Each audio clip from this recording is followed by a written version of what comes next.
Hi everyone, welcome back to my channel. Di channel aku Jesslyn Anastasia. Dan di video kali ini aku bakal bahas tentang actuarial science. Tapi sebelum itu jangan lupa untuk like, comment, subscribe, and share ke teman-teman kalian.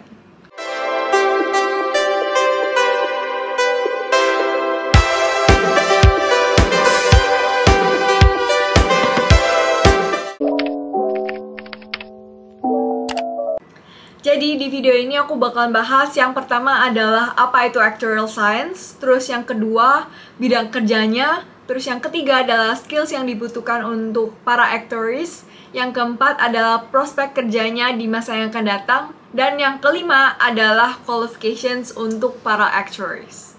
So without further ado, let's start the video sekarang. Mungkin buat teman-teman yang belum tahu aku sebelumnya, jadi aku adalah Jesslyn Anastasia. Dan sekarang aku mengambil jurusan Actuarial Science and Risk Management di Queen's University Belfast. Dan sekarang aku naik ke tahun ketiga untuk placement year. So, kita langsung aja masuk ke bagian yang pertama, yaitu apa itu Actuarial Science. Jadi, Actuarial Science adalah bidang studi yang menerapkan ilmu matematika, specifically in probability dan juga statistics, untuk mempelajari penilaian resiko. Dalam contohnya, berbagai bidang bisa asuransi, government, commerce, dan juga industri. Jadi actuaries adalah orang-orang yang menghitung dan juga menganalisa resiko supaya perusahaan-perusahaan ataupun bidang lainnya itu bisa meminimalkan financial risk yang terjadi sekarang maupun yang akan terjadi di masa yang akan datang. Jadi tujuan utamanya actuaries adalah untuk solve problems, apalagi untuk permasalahan yang akan terjadi di masa yang akan datang. Yang kedua, kita masuk ke bidang kerjanya. Nah, kalau bidang pelajarannya itu kan namanya actuarial science. Tapi orangnya sendiri itu namanya actuary. Jadi para actuary itu secara tradisional mereka biasanya bekerja di bagian asuransi ataupun perusahaan yang mengatur dana pensiun gitu. Tapi lama-kelamaan kesini kayaknya semakin banyak orang yang memerlukan skill dari para actuaries ini. Jadi lebih banyak lagi bidang kerjanya. Jadi actuaries nggak cuma kerja di bagian asuransi atau menghitung dana pensiun, tapi juga ada beberapa actuaries yang kerja di perusahaan-perusahaan. Jadi sebagai kayak misalnya enterprise risk actuary, seperti itu. Kalau misalnya di bagian asuransi, biasanya mereka kerja di misalnya kayak life insurance ataupun general insurance actuaries. Terus untuk pension, biasanya mereka kerja di bagian pension actuary untuk menghitung dana pensiun. Terus ada beberapa actuaries juga yang kerjanya di bagian property and casualty, terus ada yang climate change, ada yang di bagian pemerintahan, seperti itu. Jadi semakin banyak yang membutuhkan skill dari actuaries ini, karena kan lama-kelamaan kita hidup semakin banyak resiko-resiko yang akan terjadi di masa yang akan datang. Jadi skill yang dipunyai sama actuaries ini benar-benar penting untuk bisa hitung resiko, terus juga meminimalkan resiko-resiko yang akan terjadi di masa yang akan datang, supaya meminimalkan kerugian ataupun dampak-dampak negatif ke perusahaan dan juga society. Selain itu ada beberapa actuaries juga yang kerja misalnya di bagian banking, terus kayak investment banking, bagian investment. Jadi kayak banyak sekali bidang-bidang yang dibutuhkan untuk actuaries bisa masuk.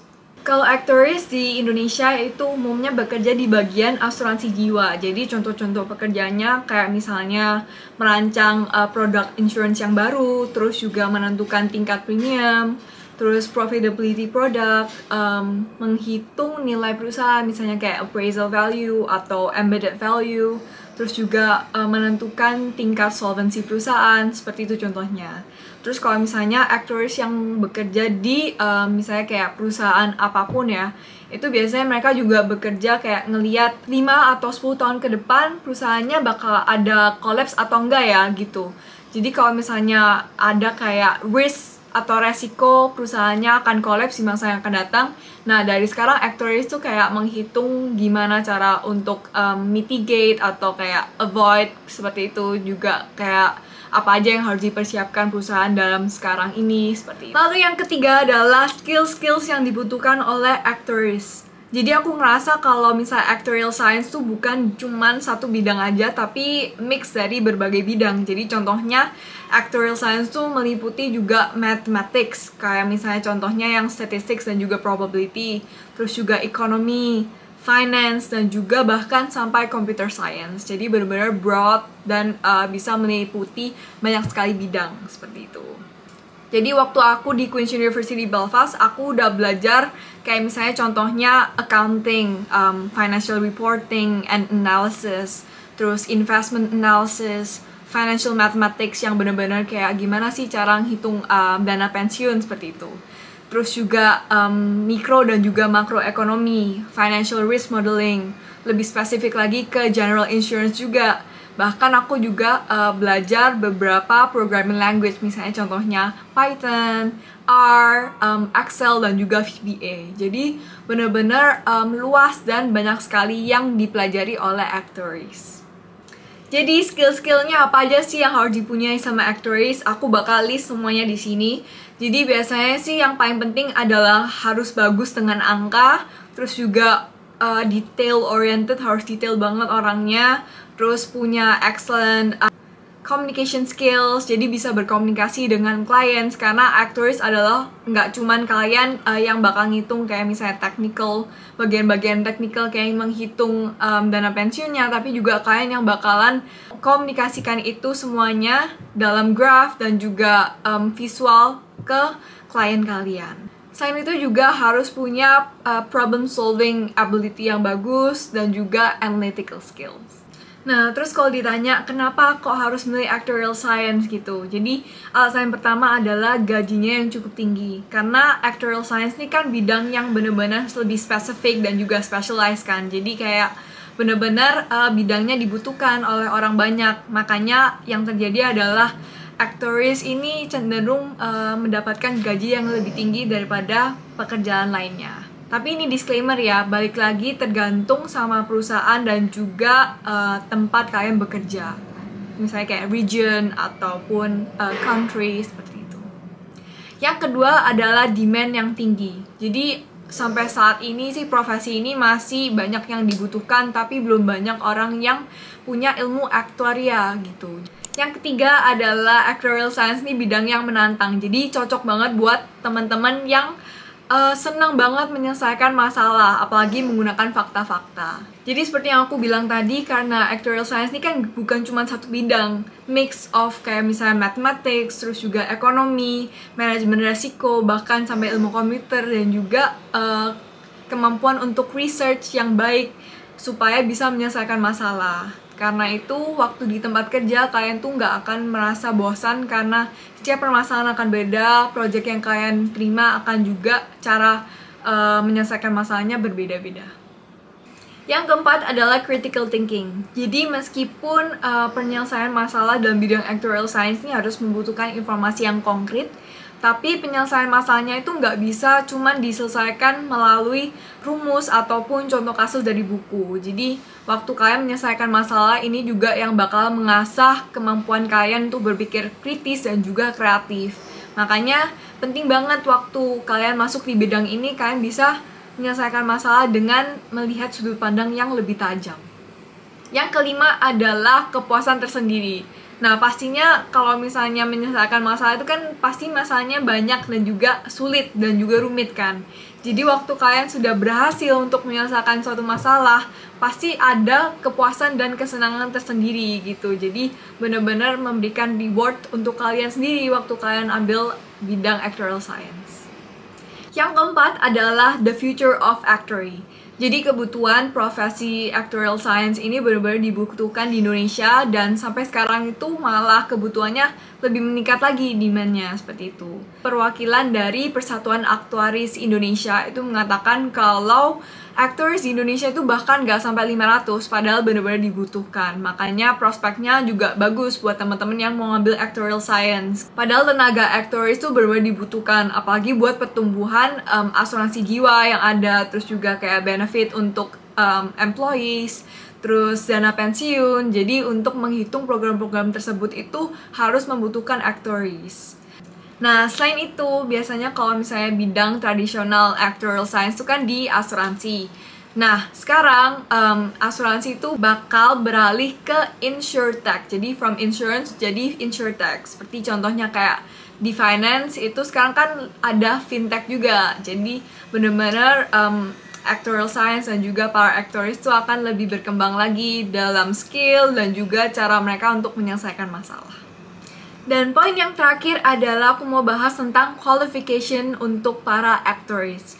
Jadi untuk kalian bisa diakui sebagai actuary adalah harus punya sertifikat atau diakui secara global oleh Certified Actuary Analyst Global.